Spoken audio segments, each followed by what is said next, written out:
মোবাইলের আসক্তি তোরে আগামী দিনে ভিক্ষার থালা তুলে দিবে, তুই ভিক্ষা করবি। আমি বলি, ভিক্ষা করবি আব্বা, মনে রাখিস। তোর বাবার বিদেশ, হ্যাঁ, তোর বাপ বিদেশ, তোর ভাই বিদেশ, তোমার ভাই বিদেশ, হ্যাঁ, মাতবুরি করো, তুমি মাতবুরি করো। তুমি মনে করছো বাবা আমার আব্বা তো বিদেশ, আমগো সংসারে আর অভাব হবে না। কত প্রবাসী একাকী চোখের পানি ফেলে, আমি নিজে দেখছি প্রবাসীর কান্না। আমি এইবারও হজের সময়, আমি তো প্রতি বছরই হজে উমরায় প্রবাসীদের রুমে রুমে যাই, কত প্রবাসীর কত কান্না। আমার বড় মোবাইল আছে আমার কাছে সারা দেশ থেকে বিভিন্ন জায়গার থেকে বিভিন্ন জন বিভিন্ন খবর পাঠায়, যে ওগুলো আমার গাড়িতে আছে। কত প্রবাসীর কত কান্না, ডুকরে ডুকরে কাঁদে। এইবারও এক প্রবাসী আমার আল্লাহর ঘরের কাছে দৌড়ে এমন চিল্লানি দিছে কাবা ঘরের সামনে, কয় হুজুর আমি যে 17 বছর বিদেশ করি, 17 বছরে হুজুর খুদার কসম আল্লাহর ঘরের সামনে দাঁড়ায় কইতেছি পরিবারের কেউরে কোনোদিন খুশি করতে পারি নাই। যারে যত টাকা দিছি, মা হোক, বউ হোক, বাচ্চা হোক, বোন হোক, আত্মীয় স্বজন হোক, যেখানে দিছি 5,000 টাকা, কয় তারা কইছে তে ইচ্ছা করলে 10,000 টাকা দিতে, বিদেশ তাই দিছি 10,000, কয়তে ইচ্ছা করলে 20,000 টাকা দিতে, তাই যে বিদেশ করে এত বছর। কয় এই একটা কথা ছাড়া।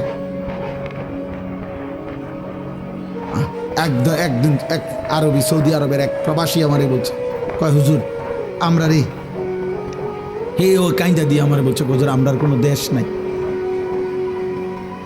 আমরার কোনো দেশ নাই। কেন? আমরা যখন এই বিদেশের মাটিতে থাকি তখন তো আমাদেরকে আরবরা বলে আজমি, আমরা তো আরবের না, এই দেশের না। আর আমরা যখন দেশে যাই তখন আমরা কই বিদেশি,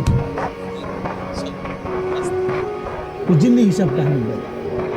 বাইক গেলে কয় আমরা বিদেশি, বিদেশে গেলে কয় তে বিদেশি না, এই দেশের না, আজনবী। তো আমাকে দেশ কই? আমাকে তো কোনো দেশ নেই। আমার খুব মায়া লাগছে তার জন্য। এরকম কত কাহিনী আছে।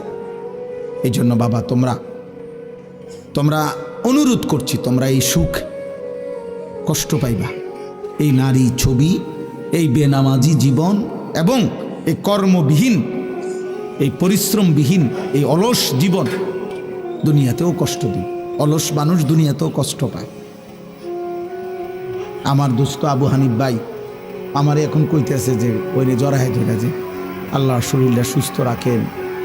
সে দেখছে আমি ছোটবেলার থেকে, আমারও এই ওয়াজের জীবনে 21টা বছর আজকে, আমার আর জান চলে না মাঝে মাঝে। এই দৌড়ানো এক জীবন।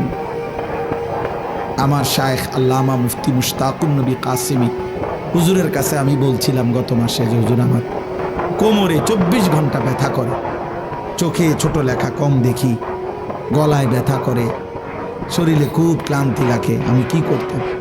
আমার শায়েখ আল্লামা মুফতি মুশতাকুন নবী কাসিমি হুজুর বলছে, মাওলানা আল্লাহর কথা বন্ধ করা যাবে না। কয় যে এই কোমর ব্যথা, চোখ ব্যথা, গলা ব্যথা নিয়ে বলতে বলতে একদিন কবরে চলে যাবেন, আর আল্লাহকে গিয়ে বলবেন, মাওলা আপনার কথা বলতে বলতে কোমরে ব্যথা হয়েছে, আপনার কথা বলতে বলতে চোখের আলো কমে গেছে, আপনার কথা বলতে বলতে গলায় ব্যথা হয়েছে, আজ আপনার কথা বলতে বলতে আপনার কবরে চলে আসছে।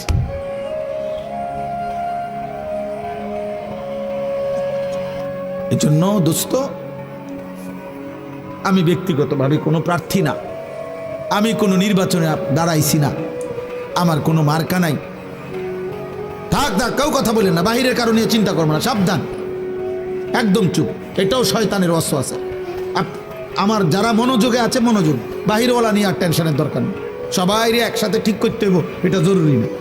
জরুরি কথা বলে না কেন? একজনকে আল্লাহর কথা বললে সওয়াব হয়, সওয়াব হয় না? একজনকে আল্লাহর কথা বললে সওয়াব হইতো না? তো খালাস, মনে করেন আমি একজনকেই বললাম, অসুবিধা কি? নিজের সাথেও যদি বুঝাপড়া করে কেউ তাহলেও সওয়াব হয়। ওয়াল তানজুর নাফসুম মা কদ্দামাত লিগাদ আল কাইয়িসু মান দানা নাফসাহু। নিজের সাথে বোঝাপড়াও যদি কেউ করে, কেউ নাই, আমি আমার মালিকের সাথে বোঝাপড়া করছি। আল্লাহ, নিজের উপরে নিজে একটু হিসাব করা, আমার গুনাহ কি পরিমাণ, নেকি কি পরিমাণ।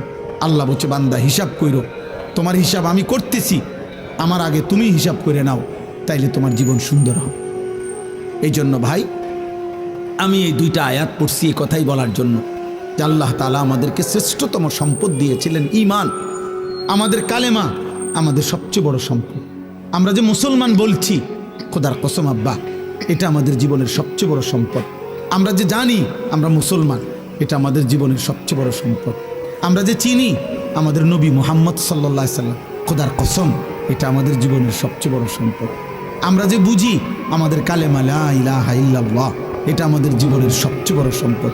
এমন পাওয়া ধন, আল্লাহর দান, এটা যদি আমরা প্রত্যাখ্যান করি, ফিরায় দেই, এটা ইনসাফ হবে না, উচিত হবে, ঠিক হবে না। এমন নিয়ামত ফিরাইয়া দিও না আব্বা, এমন নবীরে ফিরাইয়া দিও না। 23 বছর নবী যেন তোমারে বলছে, উম্মত, আমি একটা সুন্নাত, আমার একটা সুন্নাত আমি বলে গেছি, তুমি আমার এগুলা ফিরাই দিও। মেসওয়াক ফিরাই দিলা, তো কার সুন্নাত ফিরাই দিলা?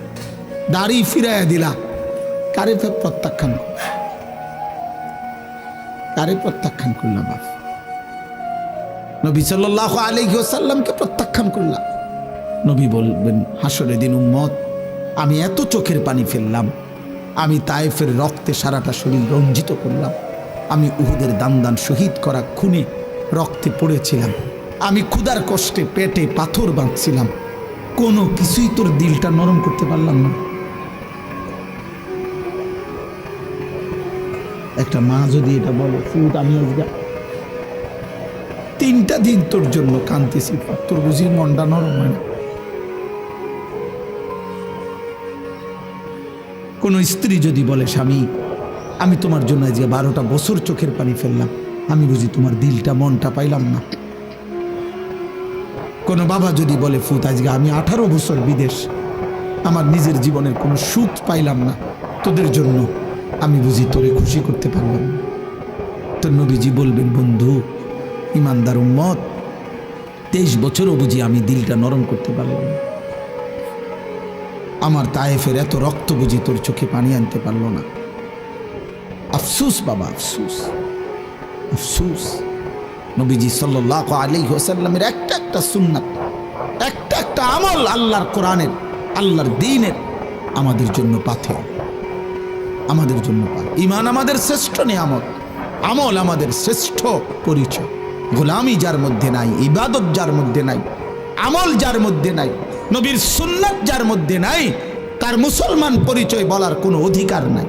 আমরা কিতাবে পড়ছি, ইমাম বুখারী রাহমাতুল্লাহি আলাইহি, আল্লাহর কোরআনের পরে এই পৃথিবীর সর্বশ্রেষ্ঠ কিতাব যেটা বুখারী শরীফ, এটার যিনি লেখক হাদিসের এই কিতাব, ওনার জীবনীতে স্পষ্ট আছে, উনি নিজে বলছেন, এই হাদিস সংগ্রহ করতে গিয়ে মাইলের পর মাইল চলতে গিয়ে নবীজির হাদিস সংগ্রহ করার জন্য উনি বলছে, আল্লাহর কসম, আমাকে মাঝে মাঝে ক্ষুধার কষ্টে পথের ঘাস, রাস্তার ঘাস চাবাইয়া খাইতে হয়েছে।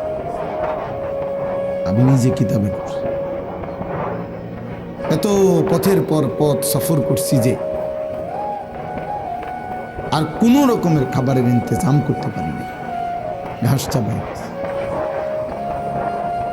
ঘাস চাবাই। এই জন্য বললাম, এই ইতিহাস অনেক, আল্লাহর কোরআন এবং নবীর সুন্নাহ, এখান থেকে কিছু পাইতে হইলে অন্য সব ধরনের পড়ালেখার মতো আচরণ করলে হবে না। অনেক বেশি মনোযোগ, অনেক বেশি আগ্রহ, আন্তরিকতা চাই। আমাদের জীবনের পরিবর্তন হয় না এই কারণে।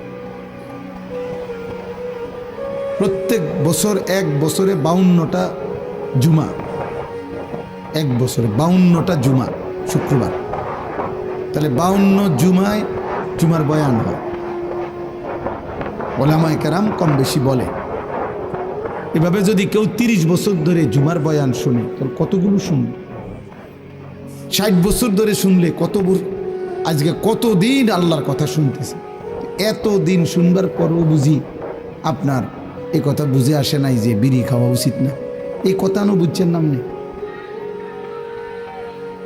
না, আপনি বিবেক দিয়ে ভাব, আপনি কি এত বছর ধরেও বুঝেন নাই যে গালি দেওয়া কথায় কথায় এটা অসভ্যতা, গুনাহ, পাপ? তাহলে আপনি যে এত বছর ধরে কি শুনলেন? আজকে এত বছরও আপনি বুঝলেন না যে টেলিভিশন দেখা, নাচ গান দেখা গুনাহ? কত বছর শুনলে বুঝবেন? এই মূল কারণ হলো কলিজা খুলে দেখবেন, মূলত ওই কলিজার ভিতরে আল্লাহর কথা গ্রহণ করার কোনো মানসিকতাই নেই, কোনো মানসিকতাই নেই। তার দিলের মধ্যে কোনো ফিকিরে নাই, আগ্রহই নাই। হাদিসের মধ্যে আছে, আল্লাহর নবী সাল্লাল্লাহু আলাইহি ওয়াসাল্লাম বলছেন, কিছু মানুষের দিল গাফলতি আর অবাধ্যতা করতে করতে কাল কুজে মিরবাদান, এই নবীজি উদাহরণ দিয়া বলছে, সেটা এমন একটা কলস, এমন একটা পাত্র, পাতিল, কলসির মতো হয়ে যায় যেটা এরকম উল্টানো।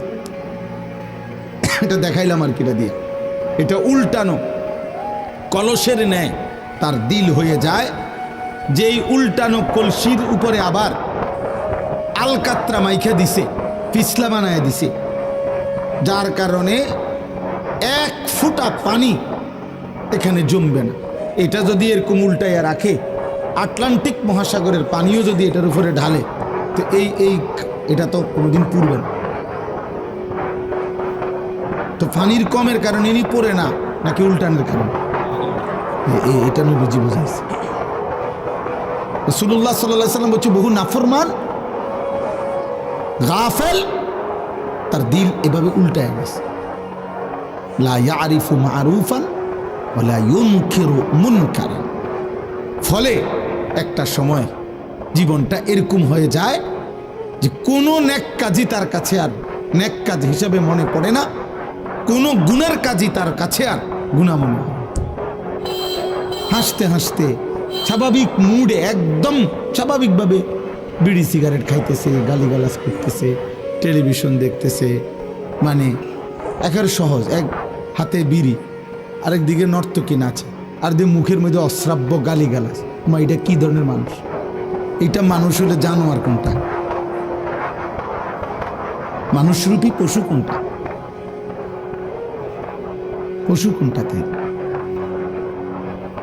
বলে পরিচয় দিচ্ছে আমি মুসলমান, আইডি কার্ডেও লেখা ধর্ম ইসলাম, জন্ম নিবন্ধন সনদেও লেখা ধর্ম ইসলাম, কিন্তু মাথার চুল থেকে পায়ের নখ পর্যন্ত কোনো নমুনাও না। কিরে তোর আল্লাহ কই, নামাজ কই, সেজদা কই, তোর পাক কই, না পাক কই? তুই যে রাস্তার পাশে কুত্তার মতো পেশাব করে পানি নাও না, তো কুত্তার তোর মধ্যে ব্যবধান কি? জানোয়ারের মাঝে তফাৎ কোথায়? তো তুমি না বলে মুসলমান, হ্যাঁ, চিহ্ন কোথায়? কথা বলেন না। আপনি না বলে নবীরে ভালোবাসেন, আশিকি রাসূল, আপনি তো বিড়ি খান কেন? এটা কিসের ভিত্তিতে? বিড়ি খাই না বিয়া, আপনি কোন নবীরে ভালোবাসেন? কথাটা একটু পরিষ্কার করে ভালো আছিল, আমরা শুনলাম। দাঁড়াইয়া কর না, আজ 30 বছর ধরে যিনি সুদ খান, কিস্তি নেন, আপনি কোন নবীরে ভালোবাসেন? কদ্দুর কনসে দাঁড়াইয়া কোন কদ্দুর কথাটা পরিষ্কার। হ্যাঁ, যার ঘরে প্রতিদিন রঙিন টেলিভিশনে নর্তকী নাচে, আপনি কোন নবীকে ভালোবাসেন? আপনি একটু কম, কথাটা কম বুঝায় বলেন মিয়া। এজন্য বললাম, দিল যদি উল্টে যায়, খোদার লানত পড়ে যায়। এবার আর আটলান্টিক মহারে কিসের প্রধান বক্তা, প্রধান আকর্ষণ? আশরাফি কি আর আবু হানিফ কি? সারা পৃথিবীর মৌলবী বেটা তোমারে বাইকটা দিল তো তোমার কলিজা নড়বে না। তোমার তো কলিজাই নাই, তোমার তো দিলে নাই, তোমার দিল তো উল্টে গেছে। এবার এক সাগর পানি দিল তো ওই মগ, ওই জগ, ওই বালতি আর পুরবে, কারণ এটা উল্টানো।